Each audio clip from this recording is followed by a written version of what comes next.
Hello বন্ধুরা, আজকে আমরা এসেছি অ্যাসিড বেস এবং সল্টের একটা চ্যাপ্টার নিয়ে, যেটা আপকামিং যে কোনো এক্সামের জন্য গুরুত্বপূর্ণ। তাহলে অ্যাসিডের কিছু প্রপার্টিস আছে যেটার মাধ্যমে অ্যাসিডকে আমরা শনাক্ত করতে পারি। যেমন অ্যাসিড হচ্ছে H+ আয়ন উৎপন্ন করে এবং এর টেস্ট হচ্ছে টক। এটা নীল লিটমাসকে লাল করে। এছাড়া এটা কার্বোহাইড্রেটের সাথে বিক্রিয়া করে এটা হচ্ছে CO2 কার্বন ডাইঅক্সাইড উৎপন্ন করে। এছাড়া এর যদি প্রসম অবস্থায় এটা OH- মানে হচ্ছে হাইড্রক্সাইড আয়ন এটা হচ্ছে বহন করে।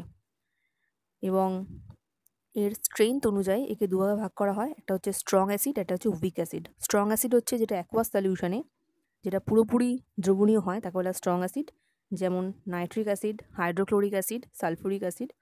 আর উইক অ্যাসিড হচ্ছে যেটা অ্যাকোয়াস সলিউশনে পুরোপুরি দ্রবণীয় হয় না, যেমন অ্যাসিটিক অ্যাসিড CH3CH। নেক্সট হচ্ছে বেস বা ক্ষারের কিছু ধর্ম আছে যার মাধ্যমে আমরা ক্ষারকে শনাক্ত করতে পারি। যেমন হচ্ছে এটা OH- হাইড্রক্সাইড আয়ন উৎপন্ন করে। এছাড়া এর স্বাদ যদি বলি তাহলে তেতো, বিটার, এবং এটা লাল লিটমাসকে নীল করে। আর এটা প্রসম অবস্থায় এটা হচ্ছে H+ আয়ন এটা বহন করে। এবং এর স্ট্রেংথ অনুযায়ী একে দুভাবে ভাগ করা হয়, একটা হচ্ছে স্ট্রং বেস, একটা হচ্ছে উইক বেস। স্ট্রং বেস হচ্ছে যেটা অ্যাকোয়াস সলিউশনে পুরোপুরি দ্রবণীয় হয়, যেমন পটাশিয়াম হাইড্রক্সাইড এবং সোডিয়াম হাইড্রক্সাইড।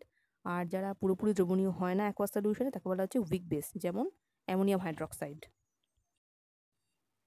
এছাড়া অ্যাসিডের কিছু রাসায়নিক ধর্ম আছে, যেমন এটাও যদি ধাতুর সাথে বিক্রিয়া করে তাহলে এটা হাইড্রোজেন গ্যাস উৎপন্ন করে। যেমন জিঙ্কের সাথে হাইড্রোক্লোরিক সালফুরিক অ্যাসিড যদি বিক্রিয়া করে তাহলে ZnSO4 + H2 গ্যাস উৎপন্ন করে।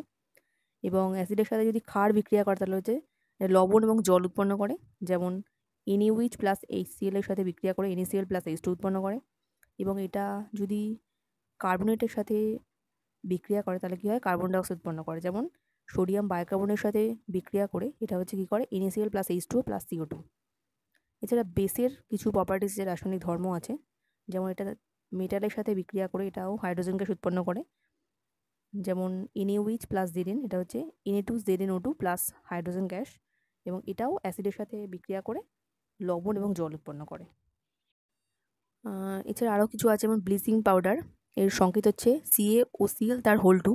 এটা উৎপন্ন হয় হচ্ছে ক্যালসিয়াম হাইড্রক্সাইডের সাথে যদি ক্লোরিন চালনা করা হয় তাহলে এটা উৎপন্ন হয়। বেকিং সোডার সংকেত হচ্ছে সোডিয়াম বাইকার্বনেট NaHCO3। এটা উৎপন্ন হয় হচ্ছে NaCl তার সঙ্গে H2O + CO2 + NH3 এর সাথে হবে হচ্ছে NH4Cl + NaHCO3। এই সোডিয়াম বাইকার্বনেটের সাথে যদি হিট দেওয়া হয় তাহলে এটা Na2CO3 হয়, এবং এর সঙ্গে যদি জল দেওয়া হয় তাহলে কী হবে, Na2CO3 + 10H2 হলে হবে Na2CO3.10H2।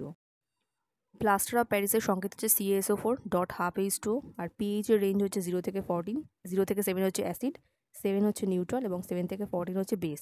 ব্লাডের pH হচ্ছে 7.4।